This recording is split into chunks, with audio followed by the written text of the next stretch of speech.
C.K. Venkataraman joins us, Managing Director of Titan. I don't believe this, that you're retiring. I just don't believe this. Everyone's time comes, yeah. But shareholders, they'll miss you. It's okay. Titan is too big a company to miss anyone. No? We all come and go. But for the quarter gone by, the numbers have, in a sense, demonstrated excellence once again. It was supposed to be a tough quarter. It was supposed to be a quarter where diamond demand should have gone down and gold demand should have taken a hit because of higher prices. But OMG, what can I say? Titan has delivered. Yeah. Good things happen to good people. Yeah. When we spoke to you last time, you were very confident of demand, but you were not very confident of margins and the impact of lab-grown diamond. So let's understand first demand and the impact of this entire lab-grown diamonds on your margins. See, what happens, what has happened in the last 1 year nearly now is that the gold prices have really climbed. But, when that happens and over a slightly, across many weeks, if I can say, people get used to that. And actually the attraction of gold as a safe haven, as a store of value, as a store of wealth, as well as investment, all that kick in. And even though the grammage per bill drops, the sales, do go up. And the formalization of the industry continues to happen. More and more people come to brands, and certainly brands like us from smaller jewelers. And therefore, the gold jewelry business, has continued to grow despite the price climbing so much. As far as diamonds are concerned, just like Ajoy clarified even on the call yesterday, we need to distinguish between solitaires and diamond jewelry. So solitaires are typically for those who are not that familiar, are simple jewelry which are designed around big stones, typically 1 carat and above. Now, both the prices of solitaires have been under pressure, especially the higher caratage within this, as well as the conversations relating to the lab growns have also been greater. But Titan hasn't been such a large player in the solitaire segment, and Titan has been rather more playing in the diamond jewelry business, where it uses smaller stones. And on smaller stones, there has not been any price-related issue that's been sort of put out in the media for a while now. So therefore, the demand for diamond jewelry, which are using small stones, is more affected by, I would say, the economic situation of the upper middle class to some extent. But we have innovated substantially, as we have to do whenever demand is under pressure, launched more and more new collections, reached out through multiple kind of medias, and through that kept the visibility and attractiveness alive, and therefore grew in the diamond jewelry as well.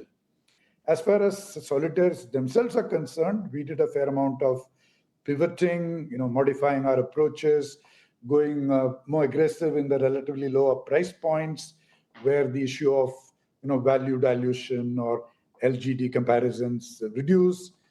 And the other big advantage that Titan has is what I keep calling tech and touch, which is the relationship we have with millions of customers, which no company can replicate, which is a combination of very deep understanding of those customers through technology and over years of data that we have collected about them, as well as the personal relationship that thousands of our staff have with them. So this combination also comes in very, very handy in actually communicating the exciting stuff that we keep creating. So this is the sort of background to how we, in a way, remain in control of sales, even when the demand conditions are not generally in favor. But Venkat, your working capital intensity also must have risen, right? Because of the sharp upshoot in gold prices? Yeah, the inventory, has really risen, yes. But the thing is that, we also need to keep the number of pieces that we keep in store, which is the choice that we offer to customers. If we play around with that just because the price of gold is rising, then the choice drops and we are no longer a preferred destination and all that. Yes, it does put pressure, but to some extent, the whole gold on lease facility that is available to the industry helps us in a way in managing the overall working capital, even when the inventories rise substantially.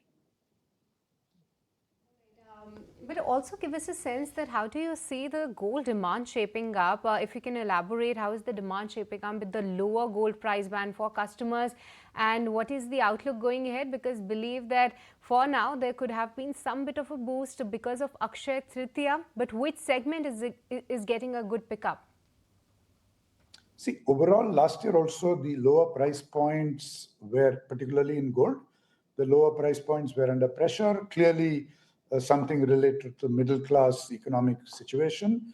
And if you look at all companies which play in the middle class segment in a large sense, their performance sort of mirrors this. Even within the Titan company, the lower price points in gold, the more affordable watch brand like Sonata, the lower priced spectacles, where customers are under pressure, is an issue.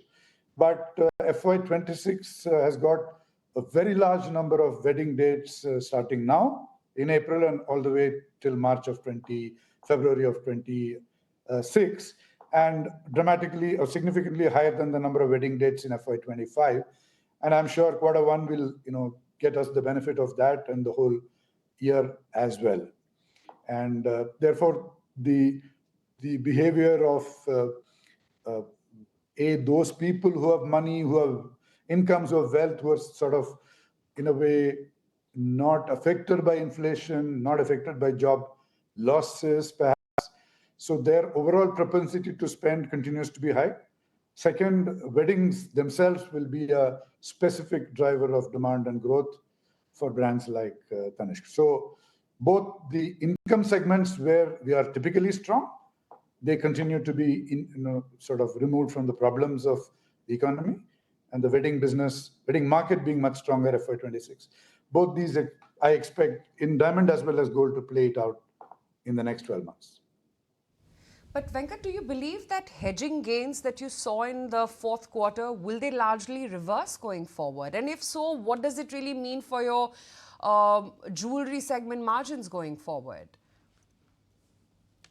See, the hedging thing is actually an ongoing part of the operations of the company. So some of it sometimes comes back, some of it stays depending on the nature. It would be too complex for the audience for me to give an explanation. Ashok gave a slightly longer reply yesterday, so I will leave it on the call. I will leave it there. But it's not a material thing for us to worry about from the jewelry business margin point of view going forward in any case. Can I say that, look, Indian consumer has accepted that gold prices have gone higher? I mean, first there has to be this mental acceptability that gold prices have gone higher, and then demand for jewelry will come back. So 15-20% growth even on higher gold prices should come back in the jewelry segment? I think so, because if you look back over the last 5 years, 10 years, 15 years, when the gold price has been going up and up and up, I'm saying at least from a secular point of view, there have been parts of this period that they have dropped. But if you say 2015 to 2025, 2005 to 2015, it's been only one way up. And while the total tonnage, if you look at the total imports into the country, has not particularly or dramatically altered, but you also have the exchange gold coming in, which helps in the total sales, because the production is aided by exchange gold as well. So yes, of course, I think so. What people do is their budgets remain. It may be a 100,000 rupee budget, and therefore you buy a little less, a smaller pendant, a thinner necklace, a fewer number of pieces, depending on the occasion and the need. But the 100,000 gets spent, and because the industry is very large and we are small still, and the formalization is continuing to accelerate, the growth comes to those of us who are, leading that formalization. Okay. Minus jewelry, let's talk about the watches. Let's talk about eyewear. Are you optimistic about demand trends there? Because both these businesses, again, are changing. I mean, there is a lot of dynamism which is there, let's say, in the eyewear business because of startups and what Lenskart is planning to do. Then you got the watches business where we can endlessly argue about smartwatch and what that would do in terms of a mega trend for the watch business of Titan. So if I speak about the analog watch business of Titan, we are super proud of what that team has accomplished in the last 3-4 years in particular. Reimagine that entire category, put it in the right place for customers to see it as a stunning ornament, an accessory to complete your mood, your wardrobe, and all that on a daily basis, and really exploited the premiumization opportunity to create, market, and sell watches at 100,000 rupees, 200,000 rupees. That's something unthinkable, some years back. And, with all the counterpoints coming from the smart wearables category, even though we are in that ourselves. If you look at just the analog business of Titan, it has gone from strength to strength, going from strength to strength, and it's like unstoppable because we believed in the power of that product. It is not a timekeeping device. It is an expression of your mood. It's an expression of your status, of your, that kind of person you are and all that. And that is what the innovation in the products, in the marketing, in retailing is pushing. And the results are coming. And we're very confident for the next many, many years on that front. And we're also reimagining a smart watch business where, we were not an expert really speaking and we struggled a little bit. But FY26 promises to be consolidating our position on that. On coming to eye care, yes, the competitor is much larger, has been rather more ambitious, but we are super proud of what we've achieved. Our own place in the premium side of the market, in the expert side of the market. And we have taken some corrective actions about a year back in terms of making affordable products, further premiumizing the top end, our stores, and investing a lot more in marketing. And the results are certainly showing. And what you saw in Q3 and what you just referred to in Q4 are all the results of that. And FY26 is going to be a big year for eye care division on many fronts. And we will, in a way, gain our rightful place in that industry. Okay. So as we look into the transition of FY25 to FY26, there are a lot of macro factors which are at play. Inflation is low, gold prices are high, interest rates is coming down, and hopefully we could be in for a better consumer appetite given the tax savings which would kick in of about 90 to 1 lakh crore. Do you expect FY26 to be better, significantly better, or in line with your historical averages given your high base? We're very confident about FY26, and certainly you spoke about a couple of the points which are, in the background of that confidence, and what Nilesh spoke, which is, Titan is a domestic, anchored company. Even though our ambitions outside India are very strong, we're doing very well. But nearly 95% of our sales come from India, and India is a very strong consumer market.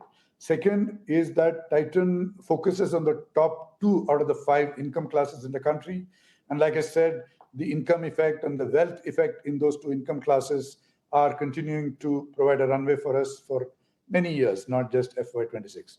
The formalization of many of the categories in which we participate continues to happen at a brisk pace, and therefore the market share and gain opportunity is very strong. And on top of that, the overall innovation engine, the execution excellence that we have become good at, all this, gives us tremendous confidence about FY26. Now, whether it is better, rather better, or much better, honestly, there's no point in using words like that from my side, at least. And, we will just wait for the quarterly results every quarter to see what that actually translates into. All I'm very, very confident about is actually the year that is ahead of us. Right. And what a year it's going to be for you as well. I have to ask you, Venkat, what plans post this year?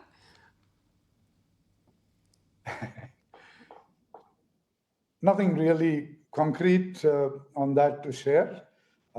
We announced it yesterday because that's the process at Titan. There are still some more months, for me to, get out of Titan. I'm certainly looking forward to another different, life ahead. What exactly it's going to be, it's in the idea stage for me, and it'll become concrete perhaps by September or so.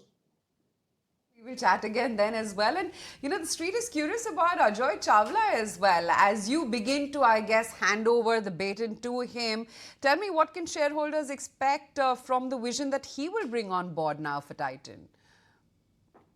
See, Ajoy has been in Titan almost as long as I have been. I mean, I complete 35 years next week, and Ajoy does that, I think, next year, if I'm not wrong. So he is as much a Titanian, as I am. And he has spent, time in every business of Titan. In fact, unlike me, who had just spent time in watches and jewelry before I became MD, Ajoy has spent in watches, and last 6 years in jewelry. He incubated Taneira.